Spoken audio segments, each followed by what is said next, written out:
Hello and welcome to book story. पिछले भाग में हमने सुना कि होम्स ने आखिरकार हत्यारे को पकड़ ही लिया।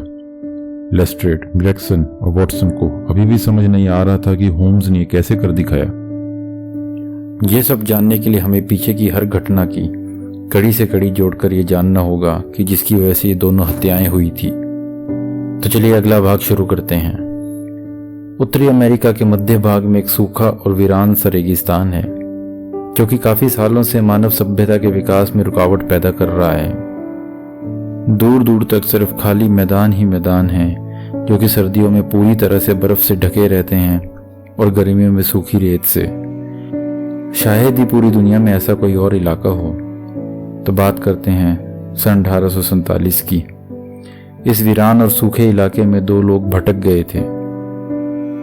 इनमें से एक लगभग 50 से 60 साल का लंबा और कमजोर आदमी था और दूसरी लगभग 5 साल की छोटी और प्यारी सी लड़की। उस आदमी ने उसे एक शॉल में लपेटकर अपने कंधे पर ले रखा था और अब वह इतना कमजोर हो चुका था कि उसे बार बार अपने राइफल की मदद लेनी पड़ रही थी।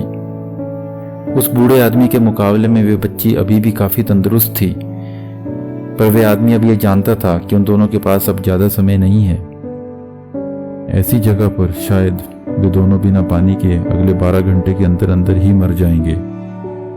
जैसे ही वे लड़की को शॉल में कंधे से उतारता है, वे लड़की अपनी माँ के बारे में पूछती है। वे उसे बताता है कि उसकी माँ अब इस दुनिया में नहीं है। वे ये भी कहता है कि वे 7 या 8 लोगों का एक ग्रुप था जो इस इलाके में भटक गए थे। पानी की तलाश में वे सब इस दिशा की ओर निकल आए। अब सिर्फ हम दोनों ही जिंदा बचे हैं, पर पानी का अभी तक भी कोई नामो निशान नहीं है। तो क्या हम भी मर जाएंगे? वो लड़की बड़ी ही मासूमियत से बोली। शायद हाँ, हमारे पास भी अब ज्यादा समय नहीं है और जल्द ही हम स्वर्ग में तुम्हारी मां से मिलेंगे। वे लड़की मां से मिलने की बात सुनकर बहुत ही खुश हो जाती है और दोनों थकान के मारे सो जाते हैं। वे दोनों इस समय एक छोटे से टीले पर बैठे थे जहां से दूर दूर तक सिर्फ खाली मैदान ही दिखाई दे रहा था, पर शायद भगवान को कुछ और ही मंजूर था। ये दोनों बिना खाने और पानी के वहां शायद अगले 12 घंटे के अंदर ही मर जाते, पर तभी अचानक बंजारों का एक बहुत बड़ा झुंड उस इलाके से गुजर रहा होता है। वे झुंड इतना बड़ा था कि उनके चलने से धूल का एक बड़ा सा बवंडर सा बन गया था। पर टीले के ऊपर थकान के मारे दोनों की नींद इतनी गहरी थी कि इतनी हलचल होने पर भी उन्हें कुछ पता नहीं चला। वे सभी बंजारे किसी नई जगह को अपना बसेरा बनाने के लिए घूम रहे थे। वे सभी उस टीले के नीचे आके रुक जाते हैं और किस दिशा में जाना चाहिए उस पर विचार करने लगते हैं। फिर कबीले का सरदार, जो कि एक बड़े से रथनुमा गाड़ी पर बैठा हुआ था, वे कहता है कि ईश्वर की इच्छा अनुसार हमें जल्द ही अपने नए ठिकाने का पता चल जाएगा और हम सब सुरक्षित वहां पहुंच जाएंगे। इसी दौरान आगे चल रहे सेवकों में से एक की नजर टीले के ऊपर सो रहे उस बूढ़े आदमी और उस मासूम लड़की पर पड़ती है। कबीले के प्रमुख लोगों और सरदार की आज्ञा से कुछ नौजवान उस टीले पर चढ़ जाते हैं और उन दोनों को जगाने की कोशिश करते हैं। जब वे बूढ़ा इंसान अपनी आंखें खोलता है तो इतनी बड़ी भीड़ को टीले के नीचे देखकर हैरान हो जाता है। वे पूछते हैं कि तुम्हारा नाम क्या है? वे अपना नाम जॉन फेरियर बताता है और कहता है कि वे मासूम लड़की आज से उसकी बेटी ही है और उसका नाम है लूसी फेरियर। कबीले का सरदार कहता है कि अगर वे उनके साथ आगे चलना चाहता है तो चल सकता है, पर इसके लिए केवल एक ही शर्त है जो उसे माननी होगी। कबीले का सरदार कहता है कि आज से तुम्हें सिर्फ इस कबीले के रीति रिवाज और परंपराओं को मानना होगा। हमारे देवता के बाद जो हमारी रक्षा करता है, हमारे सरदार और इस कबीले के कुछ प्रमुख लोग, हमारे लिए वे ही अहम फैसला लेते हैं, इसलिए कोई भी उनके विरुद्ध नहीं जा सकता। अगर तुम्हें मंजूर है तो तुम हमारे साथ चल सकते हो। जॉन फेरियर के पास और कोई रास्ता नहीं था। अगर वो उनके साथ नहीं चलता तो शायद ही अगले दिन का सूरज देख पाता, और उसके बाद उस मासूम लड़की का क्या होता। यही सोचकर वे उनकी सारी शर्तें मान लेता है। कबीले का सरदार उसे एक बग्गी में बिठा देता है और उसके आदेश से दोनों बाप बेटी को अच्छा खाना, पानी और सब जरूरत की चीजें दी जाती हैं। जब तक कबीला अपने नए बसेरे पर पहुंचता है तब तक वे आदमी और उसकी बेटी पूरी तरह से ठीक हो जाते हैं। उनका नया बसेरा एक खुली सी और चौड़ी सी घाटी थी। अमेरिका में इस वैली को उठा वैली यानी उठा की घाटी कहते हैं। वे कबीला बहुत ही जल्द नया शहर बसाने में लग जाता है। नक्शे बनते हैं और देखते ही देखते घर, दुकानें और गलियां उस घाटी में उभर आती हैं। आसपास के इलाके को खेती के लिए उपयोगी बना दिया जाता है और अगले साल तक उस कस्बे के चारों तरफ सुनहरी फसलें लहलहाने लगती हैं। जॉन फेरियर एक मेहनती इंसान था। कबीले के उस सफर के अंत तक जॉन फेरियर अपने ज्ञान से कई बार उनकी सहायता कर चुका था, जिस वजह से वे कबीले के सम्मानित लोगों में से एक बन गया था। जब वे उठा की घाटी में बसते हैं तो उस कबीले का सरदार एक जमीन का बड़ा सा टुकड़ा उसके नाम कर देता है। उसकी हैसियत अब उस कबीले में काफी बढ़ गई थी। हैसियत और रुतबे के मुकाबले में वे कबीले के सरदार और अन्य 4 वरिष्ठ लोगों के बाद ही आता था। उन 4 प्रमुख लोगों के नाम थे ड्रेवर, स्ट्रेजिंसन, कैम्बल और जॉनस्टन। वे कबीले के हर रीति रिवाज को अच्छे से मानता था। बस एक ही ऐसी चीज थी जिसे उसने नहीं अपनाया था। उस कबीले में एक मर्द कई औरतों के साथ शादी कर सकता था, पर जॉन फेरियर कई बार बोलने पर भी शादी करने से इनकार करता रहा। कबीले के कई लोगों ने उसके इस फैसले पर कई बार सवाल भी उठाए, पर वे अपनी बात पर डटा रहा, सिर्फ अपनी बेटी लूसी फेरियर की खातिर। दूसरी तरफ लूसी फेरियर इस नई जगह और तौर तरीकों में घुल मिल गई थी। वे नई जगह उसके अपने घर जैसी थी। वे अपने पिता के हर काम में उनकी सहायता करती और वे दोनों बड़ी ही खुशी के साथ वहां रह रहे थे। समय के साथ साथ वे बड़ी होती गई और अब लोगों की नजर में भी आने लग पड़ी थी। एक दिन वे अपने पिता के घोड़े को लेकर बाजार की तरफ किसी काम से निकलती है, पर रास्ते में उसे गाय भैंसों का एक झुंड मिलता है। वैसे तो ये सब उसकी रोजमर्रा की जिंदगी का एक हिस्सा था, पर वह झुंड कुछ ज्यादा ही बड़ा था और अब वे देखती है कि वे अपने घोड़े के साथ उसके बीच में फंस जाती है। तभी अचानक किसी भैंस के सींग लगने से वे घोड़ा डर जाता है और वहीं छलांग लगाकर बाहर निकलने की कोशिश करने लगता है। उसकी ये कोशिश वहां और अफरा तफरी मचा देती है और लूसी के लिए उस घोड़े की पीठ पर अपना संतुलन बनाना भी अब मुश्किल हो रहा था। वे जानती थी कि अगर वे नीचे गिरी तो जानवर के इस झुंड तले वे मारी जाएगी। इसलिए बड़ी ही मुश्किल से कैसे भी करके वे अपने घोड़े की पीठ पर अपना संतुलन बनाए हुए थी। वे शायद ज्यादा देर तक इस स्थिति को ना संभाल पाती अगर वहां जेफरसन होप नाम का एक जवान घुड़सवार उसकी मदद के लिए ना आ जाता। वे लूसी को उस झुंड से बाहर निकालता है और कहता है कि तुम शायद जॉन फेरियर की बेटी हो। मैंने अक्सर ही तुम्हें उनके घर से निकलते देखा है। मेरे पिताजी तुम्हारे पिताजी के काफी घनिष्ठ मित्र हैं, उन्हें मेरा सलाम कहना। जेफरसन होप उस कबीले का नहीं था, इसलिए बाकी युवाओं से काफी अलग था और यह कहना गलत भी नहीं होगा कि लूसी अब उससे काफी प्रभावित हो चुकी थी। वे उसे अपने घर आमंत्रित करती है और इस तरह जेफरसन होप का जॉन फेरियर के घर आना जाना शुरू हो जाता है। होप लूसी के पिता को भी काफी पसंद आता है। एक दिन वे दोपहर के समय लूसी से मिलने आता है और कहता है कि बस 2 महीने की ही बात है और इसके बाद तुम्हें मुझसे कोई अलग नहीं कर सकता। मैंने तुम्हारे पिता की रजामंदी भी ले ली है और उम्मीद है कि तुम्हें भी कोई एतराज नहीं होगा। लूसी शर्माते हुए रजामंदी देते हुए बोली, मुझे तुम्हारा इंतजार रहेगा। होप उसे अलविदा कहता है और अपने काम के लिए निकल जाता है। 4 हफ्ते निकल गए पर होप का कोई नामो निशान नहीं था। जॉन फेरियर और लूसी दोनों को ही उसके लौटने का इंतजार था।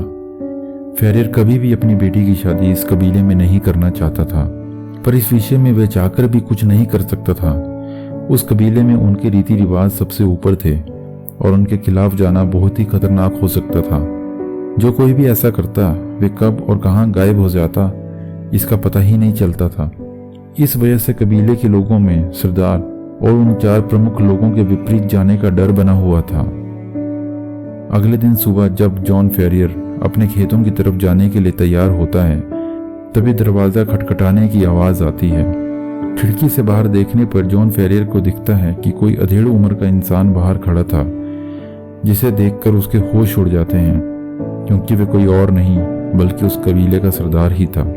अंदर आने पर वे सरदार बताता है कि क्योंकि अब तुम्हारी बेटी जवान हो गई है और कबीले के प्रमुख लोगों की नज़र में भी आ चुकी है, तो मैं अपने कबीले का सबसे अहम नियम तुम्हें याद दिला दूं। अगर वो कबीले के बाहर किसी से शादी करती है तो ये हमारे रीति रिवाजों के विरुद्ध होगा। वे कहता है कि मैं और मेरे अलावा कबीले के 4 प्रमुख आदमियों की कई पत्नियां हैं और हम चाहते हैं कि हमारे बच्चों को भी ये अवसर मिले। इसलिए हमने ये फैसला किया है कि तुम ड्रेवर स्ट्रेजेंसन में से किसी एक के बेटे के साथ अपनी बेटी की शादी करवा दो। तुम्हारी बेटी को पूरी आज़ादी है कि वे इन दोनों में से किसी एक के बेटे को चुन ले और उससे शादी कर ले। उसके पास 1 महीने का वक्त है और तुम्हें तो पता ही है कि अगर हमारा कबीला नहीं होता तो तुम और तुम्हारी बेटी के कंकाल वहां रेगिस्तान में पड़े सड़ गए होते। उसकी बातों में एक तरह से धमकी छिपी हुई थी। जॉन फेरियर सोच रहा था कि वे ये बात अपनी बेटी को कैसे बताएगा, पर लूसी दूसरे कमरे से उसकी और सरदार की सभी बातें सुन रही थी। प्रमुख के जाते ही वे अपने पिता के पास आके बोलती है, पिताजी अब हम क्या करेंगे? जेफरसन भी यहाँ नहीं है और न जाने वे कितने दिनों बाद आएगा। जॉन फेरियर उसे समझाते हुए बोलता है कि डरने की कोई बात नहीं है, तुम्हारा बाप अभी जिंदा है। पर लूसी देखती है कि आज रात उसके पिता ने सोने से पहले दरवाजे और खिड़कियों की कई बार जांच पड़ताल की और अपनी राइफल को भी अच्छे से साफ किया, जो कई सालों से सिर्फ दीवार पर ही लटकी हुई थी।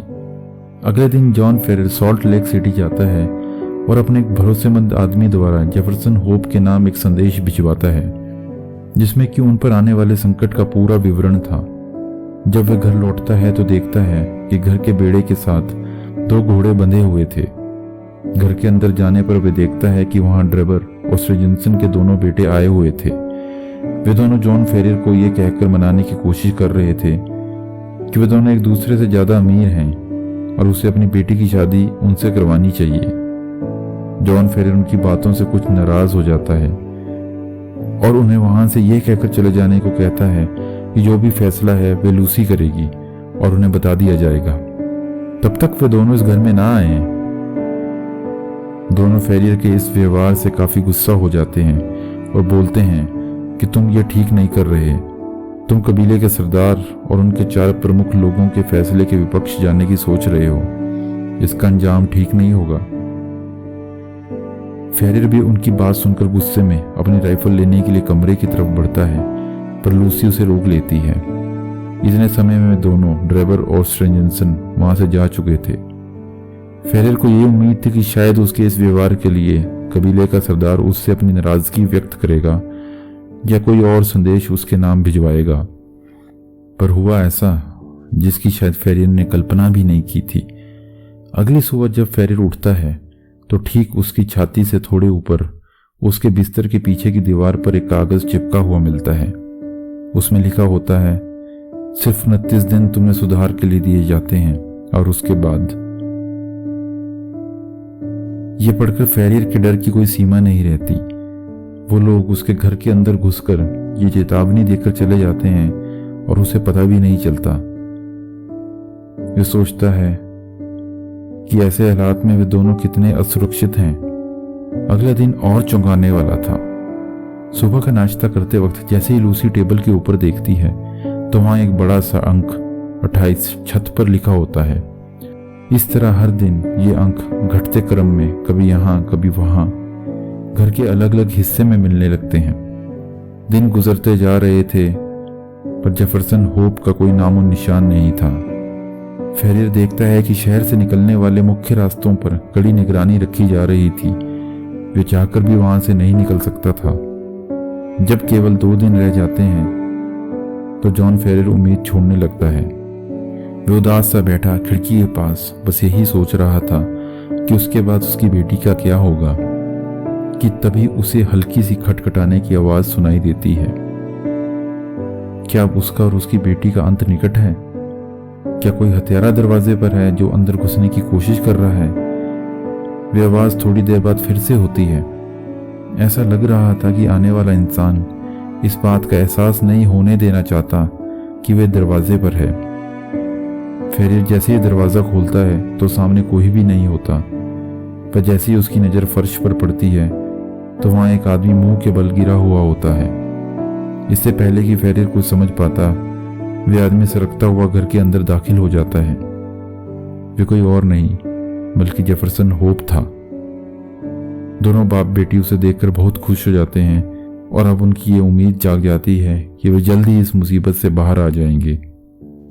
होप बोलता है कि उसके पास ज़्यादा समय नहीं है, हमें आज रात ही यहाँ से निकलना होगा।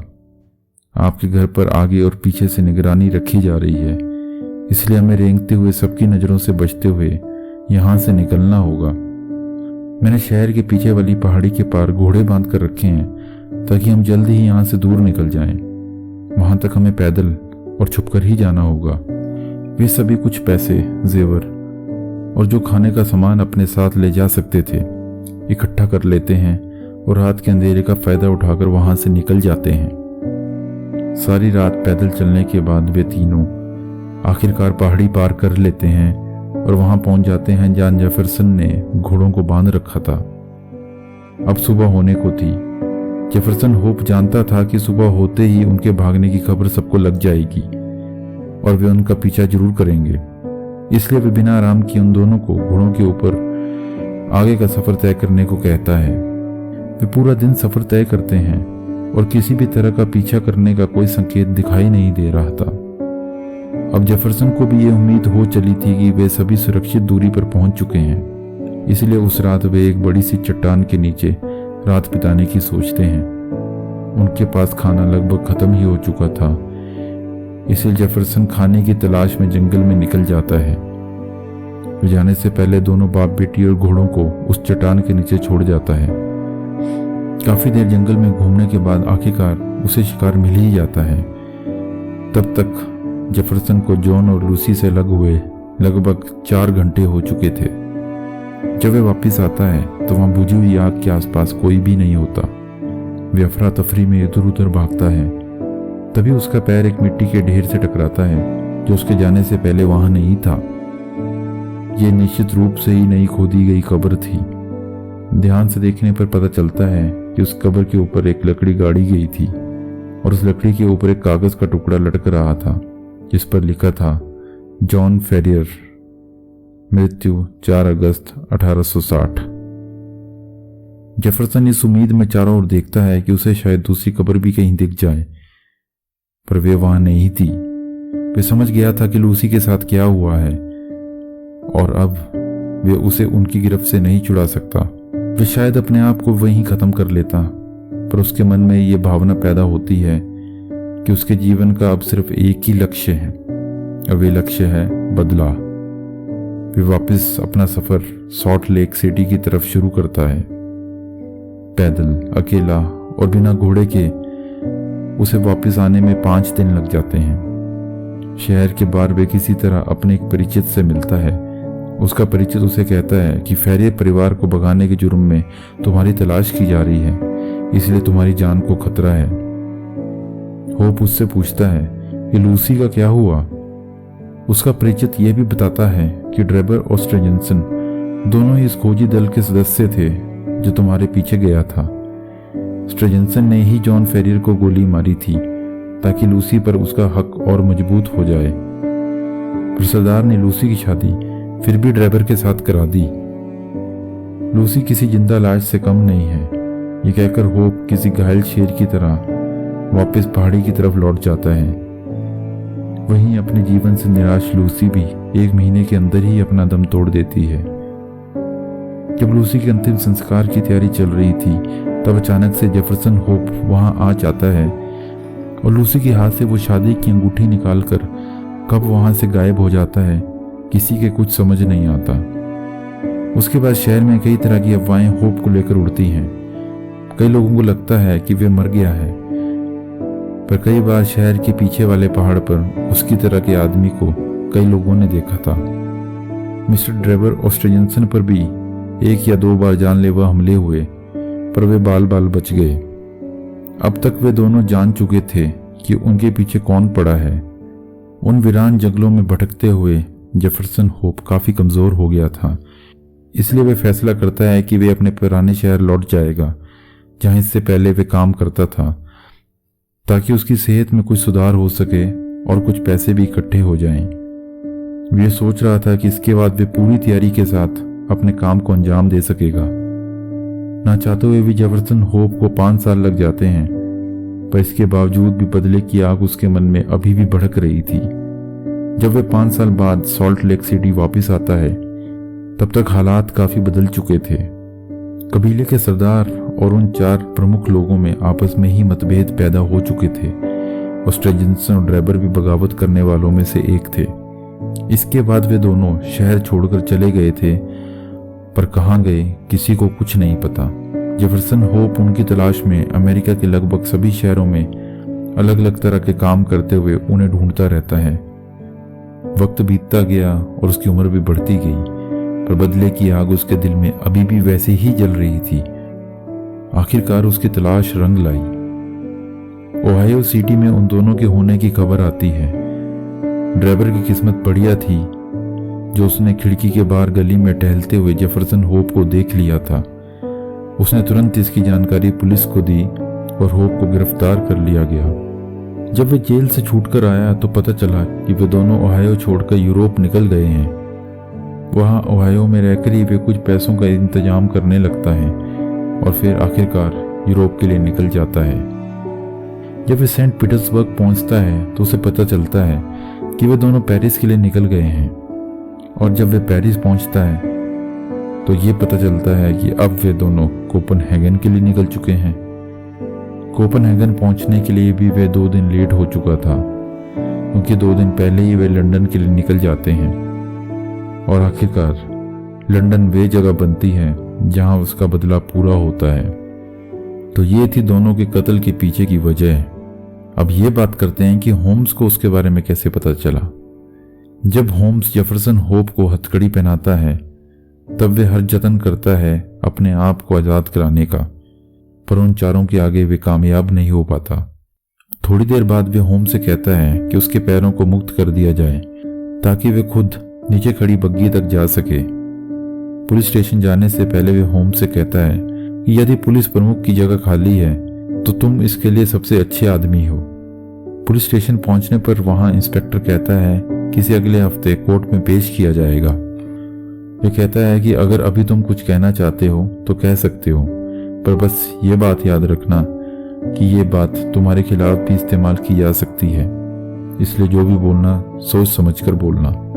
जेफरसन कहता है कि शायद ट्रायल की जरूरत ही नहीं पड़ेगी। वे वॉटसन का हाथ अपनी छाती पर रखकर बोलता है, तुम तो डॉक्टर हो, शायद समझ ही जाओगे। उसका दिल बहुत ही जोर से और तेजी से धड़क रहा था, जो कि असामान्य था। होप बोलता है कि पिछले ही हफ्ते वे डॉक्टर के पास गया था और डॉक्टर ने बताया कि तुम्हारे हृदय की मांसपेशियां कभी भी फट सकती हैं। वो ये भी कहता है कि इस बीमारी के कारण मैं अब जल्दी थक जाता हूँ और आधे घंटे पहले जो हमारे बीच जोर जबरदस्ती हुई है उससे मेरी हालत और खराब ही हुई है।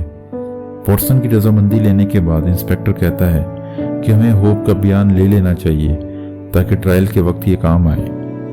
होप कुर्सी पर आराम से बैठ जाता है और बोलता है, ये दोनों एक बाप और उसकी बेटी की मौत के जिम्मेदार हैं। काफी समय बीत जाने के कारण मैं चाहकर भी किसी कोर्ट में इन्हें इनके जुर्म की सजा नहीं दिला सकता था। लूसी की अंगूठी मैं ही उसके शरीर से उठाकर ले आया था ताकि वे हमेशा ही मुझे बदला लेने की याद दिलाती रहे। ये दोनों अमीर थे और मैं गरीब, इसीलिए लंदन आने पर मुझे कमाई के लिए कुछ न कुछ काम तो करना ही था। घोड़ा गाड़ी चलाना मेरे लिए सबसे आसान काम था, इसलिए घोड़ा गाड़ी वाली कंपनी में चालक की अर्जी दी और मुझे यहाँ नौकरी मिल गई। कुछ दिन पहले ही मुझे पता चला कि ये दोनों कहाँ रह रहे थे। मैंने अपनी दाढ़ी बढ़ा ली थी और अब मुझे पूरा यकीन था कि वे मुझे नहीं पहचान पाएंगे। मैंने उन पर नज़र रखना शुरू कर दिया। मैं नहीं चाहता था कि वे फिर यहाँ से निकल जाएं।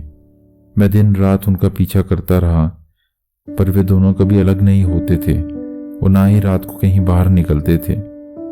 ड्राइवर तो कई बार पिए हुए रहता था, पर स्ट्रेजेंसन हमेशा चौकन्ना ही मिलता था। मुझे पूरी उम्मीद थी कि इस बार मैं कामयाब हो जाऊंगा।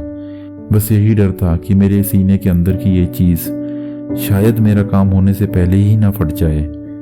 एक दिन मैं देखता हूँ कि वे दोनों सामान लेकर कहीं जा रहे थे। मैंने उनका पीछा किया तो देखा कि वे रेलवे स्टेशन के अंदर चले जाते हैं। मैं भी भीड़ की वजह से उनके काफ़ी नज़दीक पहुंच जाता हूँ। वहाँ पता चलता है कि उनकी पहली ट्रेन छूट गई है और ड्राइवर स्ट्रेजिंसन से बोलता है कि उसका एक काम अधूरा रह गया है जिसे उसे पूरा करना है। स्ट्रेजिंसन उसे रोकने की कोशिश करता है पर ड्राइवर नहीं मानता। स्ट्रेजिंसन कहता है कि ड्राइवर, अगर तुम दूसरी ट्रेन भी मिस कर देते हो तो चुपचाप हॉलिडे प्राइवेट होटल में आ जाना, मैं तुम्हें वहीं मिलूंगा। मुझे लगा कि जिस मौके की तलाश मुझे काफ़ी समय से थी वे मुझे आज मिल गया है। मेरा प्लान तैयार था। कुछ दिन पहले ही एक शख्स जो ब्रिक्सटन रोड के आखिर के 2 मकान की देखरेख करता था वे मेरी बग्गी पर चढ़ा था और उसने उस मकान की चाबी मेरी बग्गी में ही गिरा दी थी। उसको वे चाबी शाम को देने से पहले ही मैंने उसकी एक नकली चाबी बना ली थी।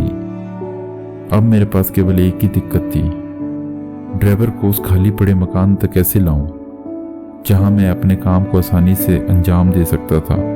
रेलवे स्टेशन के बाहर निकलते ही वे एक शराब की दुकान में घुस जाता है। जब वे वहां से निकलता है तो पूरी तरह से नशे में था। वहां से निकलने के बाद वे फिर से मिसेस कारपेंटियर के गेस्ट हाउस पहुंचता है। मैं लगातार उसका पीछा कर रहा था। मैं गेस्ट हाउस के बाहर उसका इंतजार करने लगा। तभी अंदर से ड्राइवर को एक नौजवान कॉलर से पकड़कर बाहर खींच कर ले आता है और उसे धक्का देता है। वह ड्राइवर को बुरा भला बोलता हुआ गली के एक कोने तक ले जाता है। ड्राइवर उससे बचने के लिए सामने खड़ी मेरी बग्गी में चढ़ जाता है और मुझे हॉलिडे प्राइवेट होटल चलने के लिए कहता है। अब शिकार खुद ब खुद जाल में फंस गया था। मैं चाहता तो उसे शहर के बाहर किसी सुनसान जगह पर ले जाकर उसका काम तमाम कर सकता था। उसने फिर से शराब खाने जाने की इच्छा जताई और मुझे बाहर उसके आने का इंतजार करने को कहा। वे बार बंद होने तक अंदर ही था और जब वे बाहर आया तब मैं समझ गया था कि यही वे सुनहरा मौका है। जब मैं अमेरिका में इनके पीछे जगह जगह भटक रहा था तब उन दिनों मैंने एक लेबोरेटरी में भी सफाई कर्मचारी की नौकरी की थी। वहां से मैंने जहर की कुछ गोलियां चुरा ली थी।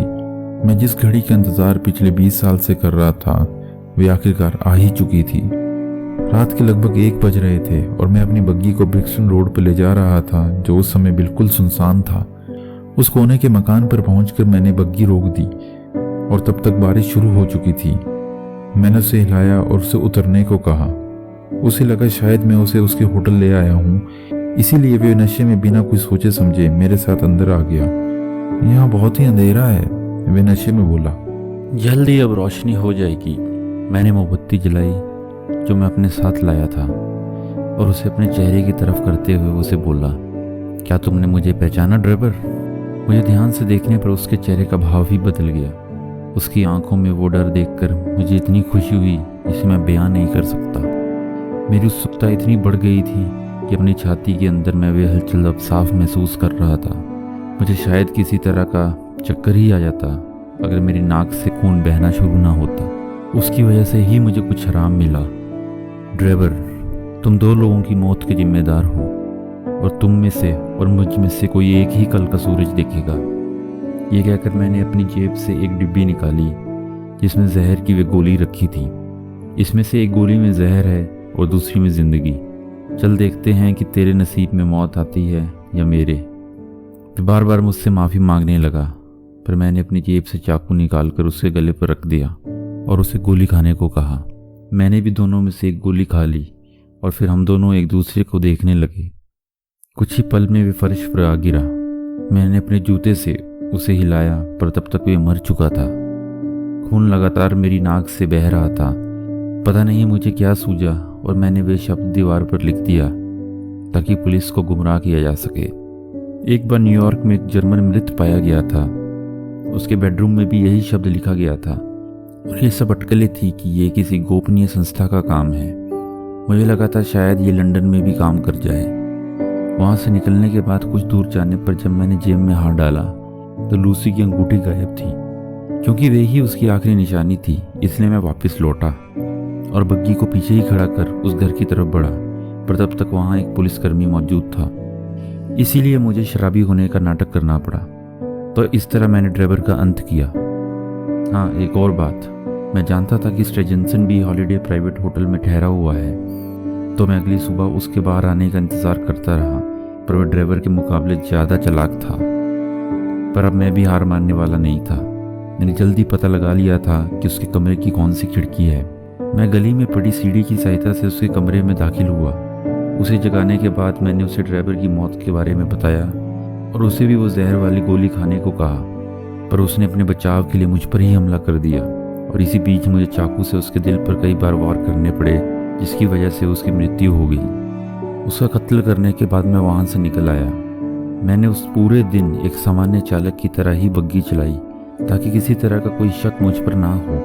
मैं अपने यार्ड में बैठा किसी राहगीर का ही इंतज़ार कर रहा था कि अचानक एक नौजवान आता है और बोलता है कि एक सज्जन को जेफरसन होप नाम के बग्गी चालक की 221 बी बेकर स्ट्रीट में ज़रूरत है। ये ना ही किसी पुलिस स्टेशन का पता था और ना ही ड्राइवर और स्ट्रेजेंसन से संबंधित कोई जगह, इसलिए मुझे ऐसा कोई खास शक ही नहीं हुआ। और उसके बाद तो आप सबको पता ही है। होम्स पूछता है, पर वो कौन था जो इश्तिहार पढ़कर हमारे घर आया था?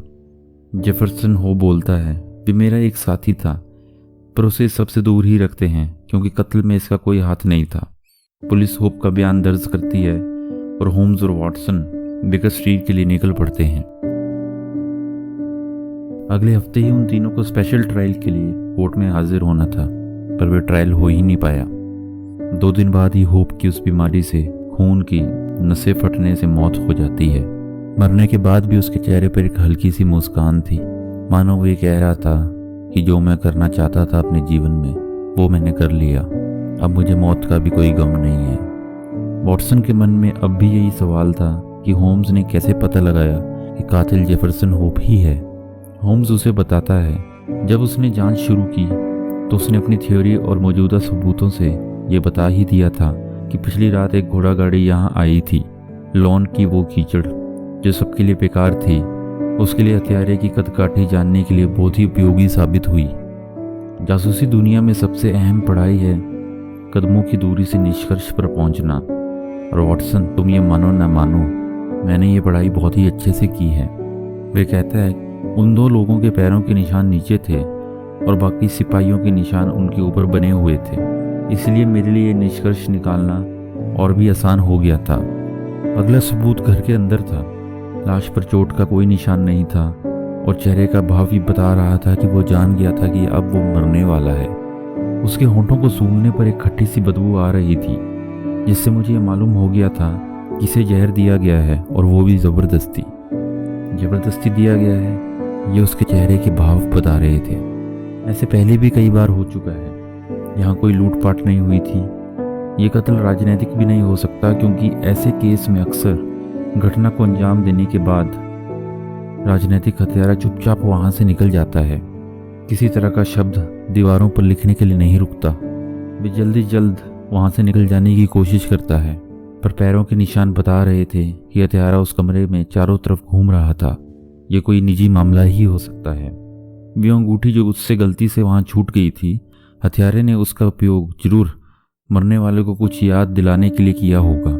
इसलिए तुम्हें याद होगा वॉटसन कि मैंने ग्रेगसन से ड्राइवर के अतीत के बारे में टेलीग्राम करके पूछने को कहा था, और उसने मुझे ये बताया था कि ऐसी कोई खास बात नहीं है जानने के लिए। कमरे को अच्छी तरह से देखने के बाद हथियारे की कदकाठी के बारे में तो मैं जान ही गया था। मुझे लगभग ये भी यकीन हो गया था कि वे खून हथियारे का ही है और वे उसके नाक से ही निकला है, क्योंकि खून के निशान कदमों के निशान के साथ साथ ही थे। ये तो तुम जानते हो कि वहाँ से निकलने पर मैंने फिर से ओहायो में टेलीग्राम कर ड्राइवर की शादी से जुड़ी जानकारी मांगी थी, जिस पर मुझे लूसी के बारे में पता चला, और यह भी पता चला कि उसने ओहायो पुलिस से एक शख्स से अपनी जान को खतरा जताया था। उसका नाम था जे होप, और बाद में उन्होंने ये भी बताया कि होप अब यूरोप में है। ये बात मैं अच्छी तरह से जानता था कि जो इंसान ड्राइवर के साथ मकान के अंदर गया था वे बग्गी चालक ही था, क्योंकि बाहर रोड में बग्गी के पहियों के इधर उधर जाने के निशान साफ दिखाई दे रहे थे। ऐसा आमतौर पर तभी होता है जब बग्गी चालक बग्गी पर ना बैठा हो और घोड़े अपनी मर्जी से इधर उधर टहल रहे हों। इससे साफ पता चलता है कि अंदर जाने वाला शख्स बग्गी चालक ही था।